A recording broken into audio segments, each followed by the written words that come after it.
পৃথিবীতে জন্মগ্রহণ করা হচ্ছে অনাদির আদি গোবিন্দর কাছ থেকে আমাদের মর্তধামে গমন করা, অর্থাৎ আমরা ঘর থেকে বাইরে এলাম। মর্তধামে আসা হচ্ছে আমরা ঘর থেকে বাইরে এলাম।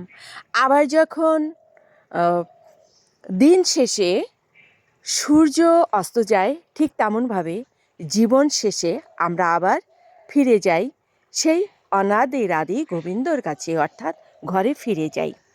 এই যে আসা এবং যাওয়া, এই লীলাটি অনাদির আদি গোবিন্দ শ্রীকৃষ্ণ দেখিয়েছেন ওনার লীলার মাধ্যমে।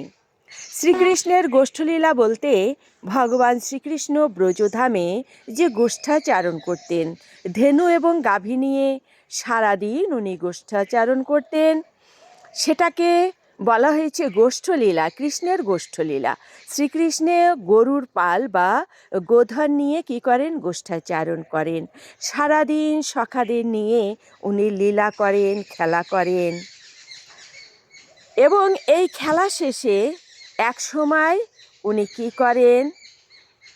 আবার ঘরে ফিরে যান, অর্থাৎ মা যশোদার নিকট তিনি ফিরে যান। এই যে যে ধেনু গাভী লয়ে গোষ্ঠাচারণ শেষে ফিরে যাওয়া, একে বলা হয় উত্তরাগোষ্ঠ। আর যখন উনি ধেনু গাভী নিয়ে গোষ্ঠাচারণ করতে আসেন, তাকে বলা হয় গমন গোষ্ঠ। ঠিক যেভাবে আমরা মর্তধামে আগমন করি, সেটা হচ্ছে গমন গোষ্ঠ।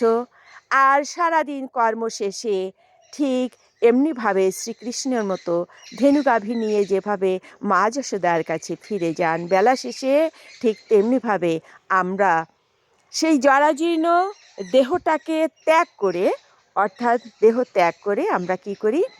ঘরে ফিরে যাই। সেই ঘরটা আমাদের কোন ঘর? সেই অনাদির আদি গোবিন্দর কাছে।